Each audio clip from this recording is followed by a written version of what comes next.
Hi, and welcome back to another edition of Inside Great Lakes Sailing. My name is Greg Norman, your host. We have two very interesting conversations this week. First, we go down to the Southwest to South Carolina to talk to Toledo native Scott Herman.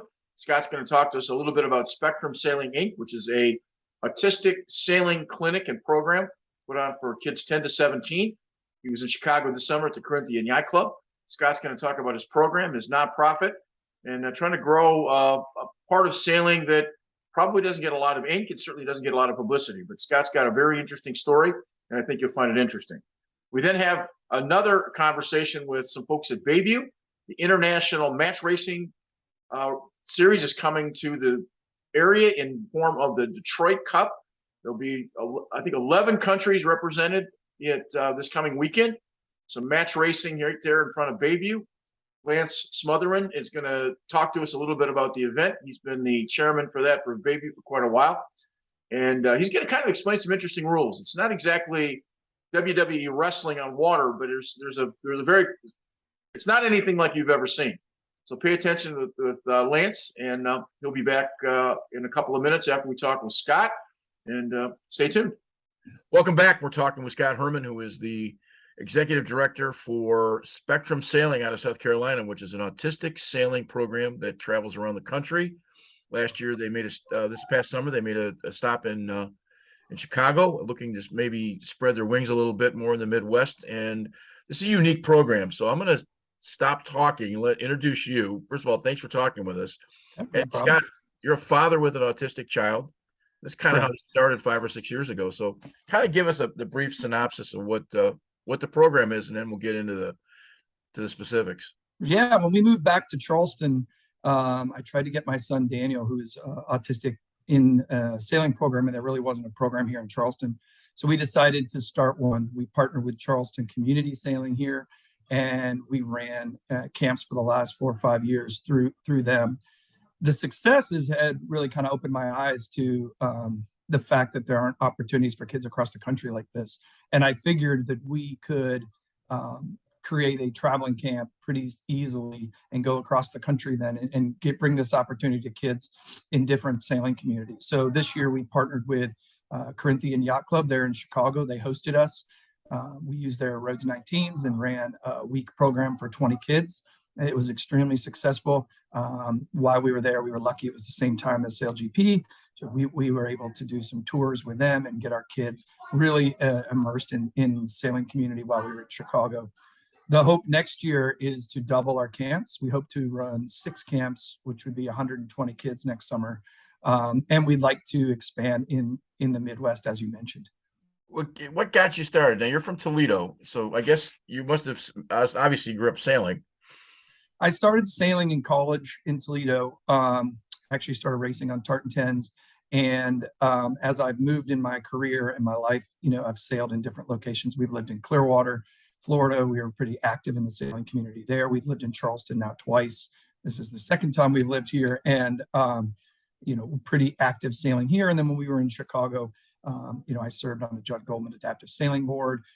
I worked with our local community there on the Parks and Rec Board in our town to make sure that sailing stayed open and was available for everyone in the community. So it's been important to me most of my life. And then when I had my son Daniel, and I just saw the limitations that were placed on them with just opportunities, I felt like we could do better. And I think the sailing community cares about inclusion. They care about about sharing their sport and giving other kids, really an opportunity just to succeed. And that's what we're trying to do. What is sailing? How does sailing help an autistic child?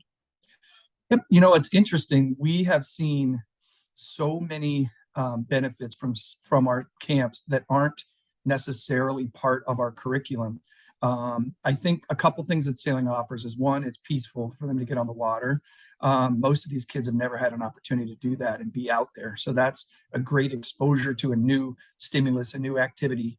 But also, unlike some of the other therapies, whether it be equestrian or other things where the child is alone, we put 3 to 4 kids on each of the keel boats, and they take turns. They rotate on which sheet they're on and who's driving. And so they actually get to work together as teammates. There's a real social aspect of sailing, as you know, and teamwork.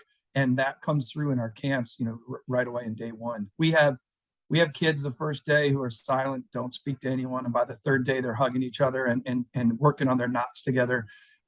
We've had kids that after camp, their parents tell us they're trying new foods. We had a kid in Chicago who had never, 16 years old, had never walked barefoot in grass.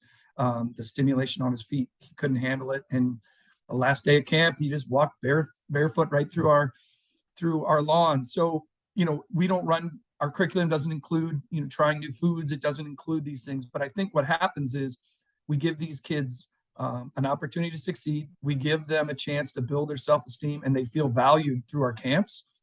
And that opens doors for them to do other things. And that's what's really fun to see, is what sailing brings to them. And then we've had some high functioning kids that have really thrived in our camp. One of the advantages of using local instructors is then those instructors can invite these kids to the neurotypical traditional sailing camp. And we had 2 kids in Chicago stay on and attend additional sailing camps. So who's to say that we didn't introduce them to a lifelong love of sailing? So there's a lot of benefits of what we're doing, more than just the therapeutic piece. So it's been really rewarding to see that, and it's awesome to see it come from a sport that I care so much about. As a 501(c) and developing curriculum, do you consult professionals and those kinds of things to make sure that you're on track with the kinds of methodologies that would make sense for kids with that issue? I'm assuming you do that. Yes, we do. And we actually partner with an organization called Brendan Sailing. They come in and train all of our instructors beforehand. They have a method in which they teach children with different learning styles. So when we leave a community, like when we came to Chicago, we left and their staff was all trained to work with the learning differences. So that's great, I think, for other kids that attend their traditional sailing camp. I mean, there's no question there's kids with ADHD, there's kids with dyslexia, there's kids with other issues that are going to attend these camps. And it's great that we can bring some of that training to the local staff and that can stick around for the other kids that attend those camps. Now, I'm a parent. I'm mom at home, and my son or daughter are sitting in the front room, and boy, they've displayed an issue, a need to want to be on the water. Explain to me maybe the level of what you could expect. Are there severity levels that kids that have autism that can't participate? Obviously, below your name here is the website, so you can reach out for those kinds of things. But maybe sum up for me. I'm a parent. Give me an idea of what's acceptable. So we have kids that are completely across the spectrum, and autism is called a spectrum for a reason, because it's very different. There are kids that have very different needs and varying needs. We have had completely nonverbal kids attend our camp. We've had kids that are extremely high functioning attend our camp.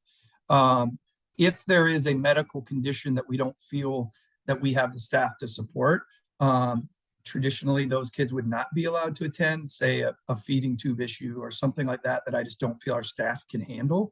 And the other thing is, because of the space that's limited on the boats, traditionally, if a child needs a direct one-on-one aid, it's hard for us to schedule because it takes another spot from another sailor. But an example for the Rhodes 19, we had 2 adults, one trained sailing instructor, and then one autism sort of expert on the boat with at most 4 kids. So they're getting direct help, and we've had very few issues on a boat that has become a safety issue. As for cost, we have built this program from day one to be free for the sailors. So traditionally here in Charleston, when we had the camp, I would raise the money locally. we are now as our own 501c3, we are working to raise funds that we can continue to grow our program nationally. But we are just really in our infancy of that stage. But we don't plan to charge kids for our camp. So really, any family should have access to our program, and cost should not be an issue for that. You talk to U.S. Sailing at all about backing or any kind of publicity? We have not worked together with U.S. Sailing yet. There is an introduction sort of from someone that is supporting us to one of the board members, but that hasn't gone through yet. And you know, I'd be happy to speak with them about. I know inclusion is extremely important to U.S. Sailing. You know, that's not just race or sex or gender or any of those things. You know, that we can include neurodiversity to that inclusion as well. And I'd, you know, be happy to work with them if they felt that we could partner and make the program grow, you know, as fast as we can. It's amazing what an inspired father will do for a child. And Daniel certainly has an inspired father. My question to you is what is the program meant for you and Daniel? Truthfully, one of the coolest things that came from it was seeing how Daniel has attended camp. I would definitely say that he's not, you know, a hardcore sailor. So the program now kind of has gone more from just what I do for Daniel than for other kids. But Daniel has expressed multiple times through school and to me how proud he is of what I'm doing, and that I'm sort of inspiring him, and he's happy that I'm doing something for other kids like him. I think he's very aware that you know, kids with autism have limited opportunities, and he thinks it's pretty cool that I'm, you know, devoting my time and my energies to try to make sure other kids like him get a chance to go sailing. I'm sure all of your participants have to wear life jackets, but is knowing how to swim part of that premise? No, we are. I feel, first of all, the swimming piece would be difficult for everyone that attends. And secondly, because our camps are fairly short, it's a 3-day program, and it's either a half a day in the morning or a half a day in the afternoon. So doing a swim test, you know, on 20 kids would take, you know, probably half of our camp. We have a strict life jacket policy. Life jackets go on in the building before we're even walking out on the dock. Okay. And that's across the board, myself included, every staff member. So we don't require a swim test or swimming ability. You know, traditionally the kids that show interest in this have interest in the water anyway, but we've never had an issue with safety or swimming or that, but we don't require a swim test. I asked the question because I think it's just it would be one of those, if I'm a parent, that would be the first thing to jump in my mind. You know, what can happen on land is this, but then what happens on water, you know, if your son or daughter can't swim, that becomes that's part of the reason that we focus primarily on keel boats. We've never done programming outside of a keel boat. Not to say that you can't fall off or there couldn't be an issue, but we really try to use stable platforms, make sure that there's plenty of room on the boat. I mean, we've used J24s, J22s, Rhodes 19s. So we're using boats, you know, that are fairly large and have keels, and they're pretty stable. You know, if it gets sporty, we don't use the jibs, and, you know, we try to really keep the boats under control. You know, but it's more than just a boat ride. We want the kids to have an opportunity to learn why the boat works. They learn knots. They understand the parts of the boat. They really learn a lot about how to sail the boat. You know, but we try to keep it as safe as possible, though, of course. The back of your mind, where's the 5 years from now? Where's this program grow? I think spectrum sailing is extremely scalable. In a perfect world, if raising money was no issue, I would love to have a team on the West Coast, 2-3 people that are running camps, a team on the East Coast, and a Midwest team where, you know, instead of me running 6 camps a year, each team is running 6 or 8 camps across the country. And we would then be able to really become kind of the premier outreach sailing program in the country, focusing on, you know, inclusion and getting different people a chance to go sailing. And I truly think it would be really just fundraising is what would stop us from getting there. I think we could do that pretty easily. I know that there's a demand. We won't run out of places to go find kids that want to go sailing. I promise you that. Is the summer over now for this year? Or you guys are done for the summer this year? We have 1 camp left for this year. We're going to Sarasota. Sarasota Youth Sailing has sponsored us and hosting us down there. We're going there September 16th through the 18th. and we'll run our last camp for 2022. And then our focus will be, figuring out exactly our schedule for 2023, and then figuring out, basically how to pay for it. So I envision that we will have multiple stops in the Midwest next summer. We may be, I met with Burlington Community Sailing Center last week in Vermont. There's places across the country on the East Coast that are interested as well. So again, we'll just need to fine tune our schedule for next year, and then we'll be able to promote all of that and get the word out. As the calendar, is any specifics yet for next year for 23? Have you set it in place, the calendar? I would say Chicago is probably 100%, as close to 100% as I can be, and that will probably be early June, right about when kids get out of school. Toledo, if we do that program, would in a perfect world would overlap those dates. So I would be in town kind of doing both of those. And then if we did a Michigan camp, I would probably keep it similar. So it'd be a lot of that would be in June. Charleston camp is traditionally in July, around 4th of July. And then Florida camps, we try to push later in the year just because of weather. But then, like I said, we may do a little bit of a swath on the East Coast with Vermont. There's some interest in Rhode Island. There's some interest in Maryland. So we'll see how those come together. And then, so we pick those up. And then, like I said, Florida would be sort of near the end of the year. And that's how we would wrap that up. If you're interested in the program, you can certainly check the website out, which is right below your head there. And if you're interested in donating to the program, that's also, that information is available on the website. So, Scott, thanks for making us aware of this, and we hope that it provides some opportunity for some kids in this area. Yep, thank you, sir. Hi, welcome back. We're talking with Lance Smithern, who is these very unique race coming up in Bayview called the International Match Races, and we're going to have Lance, who's the chairman of the race. It's an annual event featuring, I think, 11 countries. We have 11 teams 11 representing teams. 7 countries. Seven countries. Okay. Maybe just give us a blurb and explain it, because you can probably do it better than I can. So the match race program is obviously they're one-on-one boats that race each other in round robins and semifinals and finals and quarterfinals and so on. And so match racing is its own style of race. It's actually in the rule book under Appendix C. Will show the changes in rules and so on. But we race. Generally, it's an international competition. We're part of the World Match Race Tour, which I think includes 16 events around the world, where the skippers look to hopefully accumulate points in each one of them, much like, NASCAR and so on.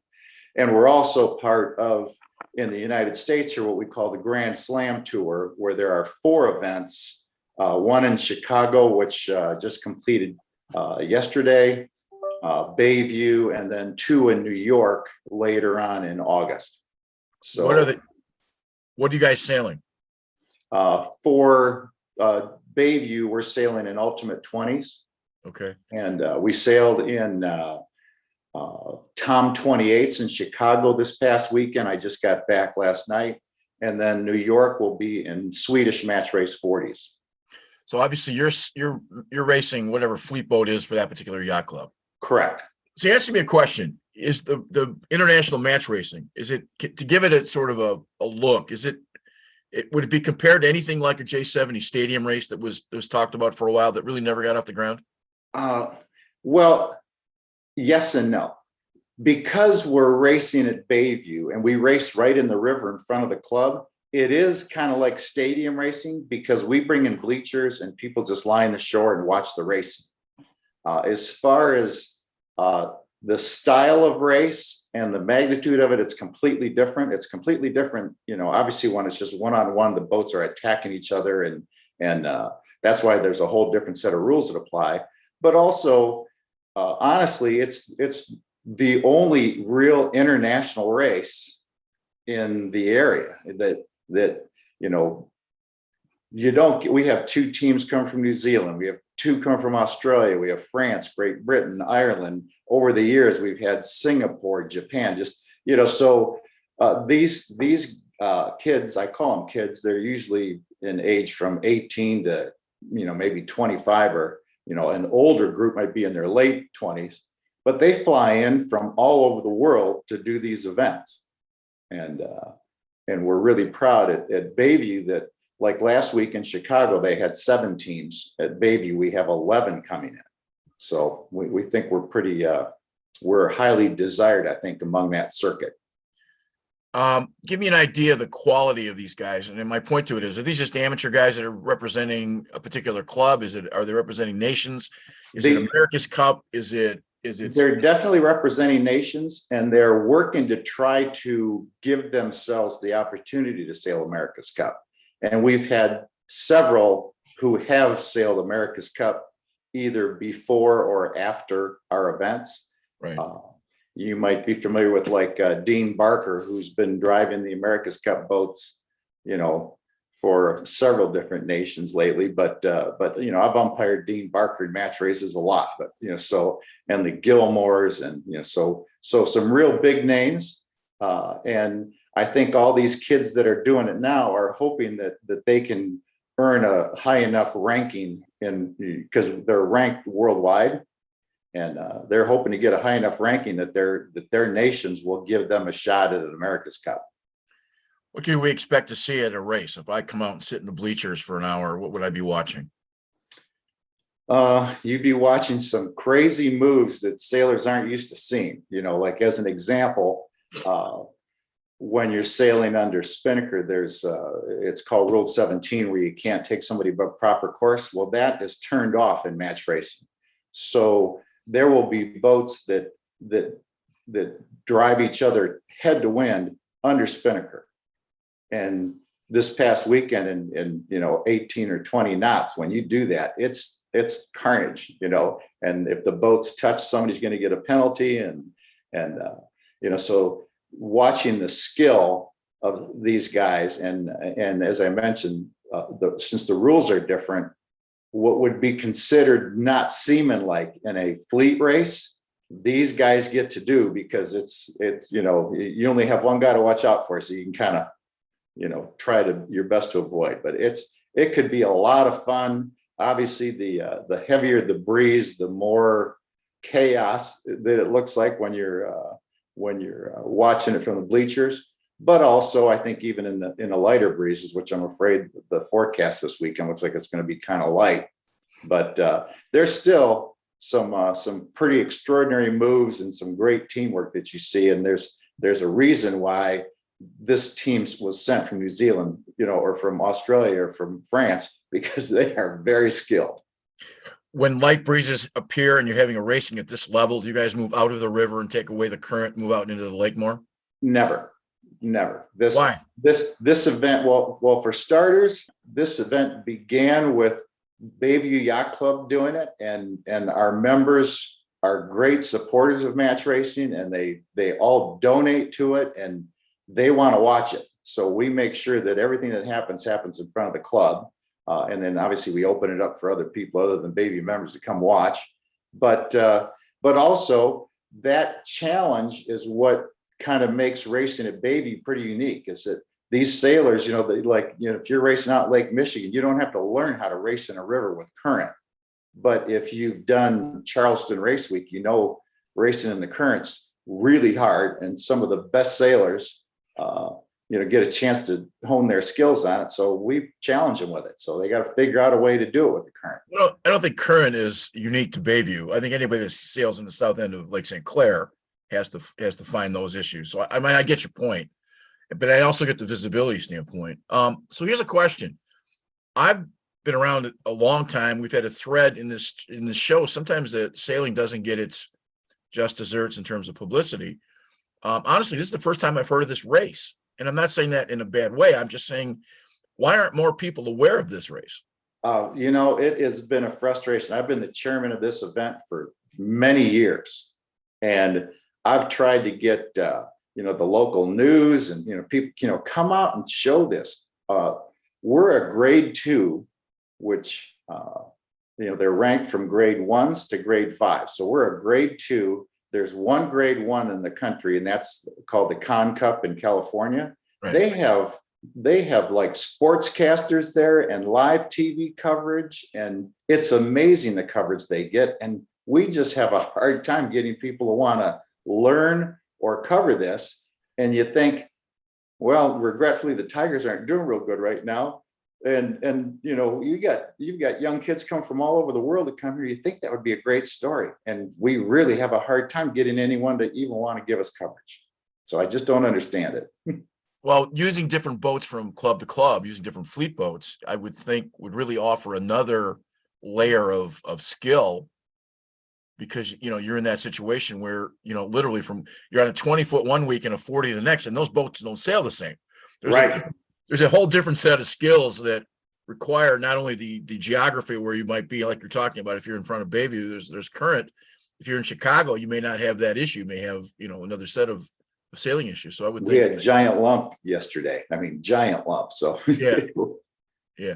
I guess I'm just surprised at sometimes the lack of press and notoriety. It's really kind of heartbreaking, particularly when I go do the Congressional Cup and I see how much notoriety they get in the Long Beach, California area. Right. And we can't get anyone to even, you know, put a small article in. And yet, you know, like the Bayview Max certainly gets a lot of coverage.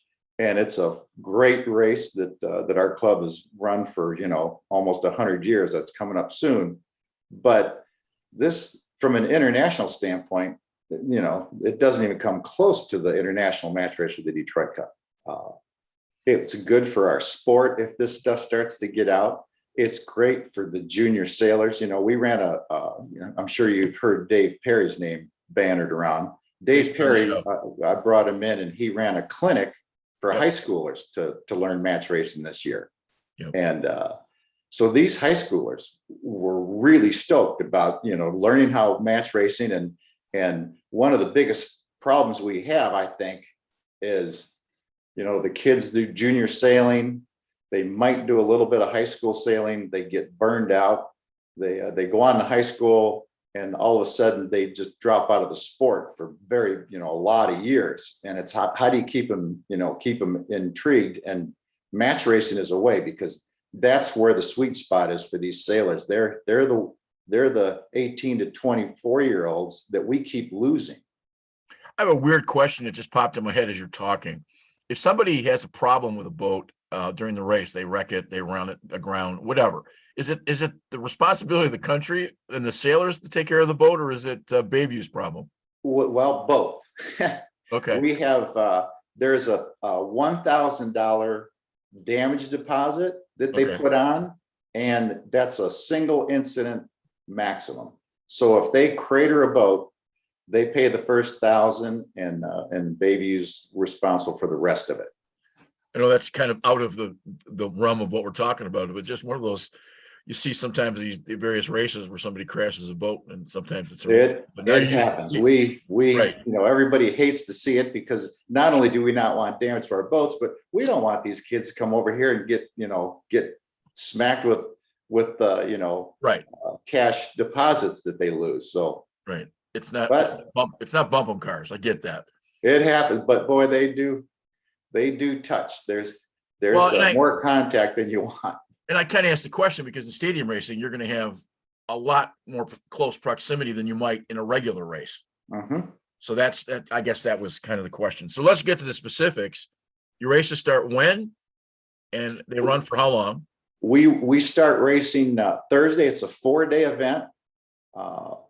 And we'll start with either a single or a double round robin where the 11 teams will all race each other once. If we have the opportunity, we'll try to do 2 rounds of that, but we don't know if we'll be able to get them in or not based on the weather. But it's Thursday, Friday, Saturday, and Sunday.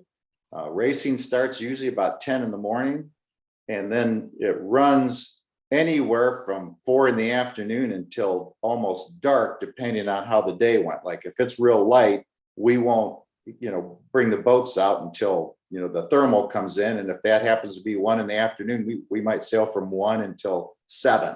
Our target is 10 to 4. We'll be into quarterfinals probably by Saturday, and then semifinals and finals on Sunday. Admission's free? admissions free. Okay. Anything we missed? I think anything you can do to help us get the word out. Not so much that from a how many people can we line the shores, but how can we get good coverage? So this helps us because, as you know, things like sponsorship. I mean, the more sponsors we get, the less risk there is for these kids when they come in. And, because when they come to Bayview, which is a little different than most of the other clubs they go to, Bayview covers everything for them. When they get here, we house them. They get 3 meals a day, and that's all done by the generosity of the members of Bayview. Just because when a team of 3 or 4 kids fly here from New Zealand, we want them to just fall in love with Detroit. So we just really hook them up. They don't do that at most of the other places.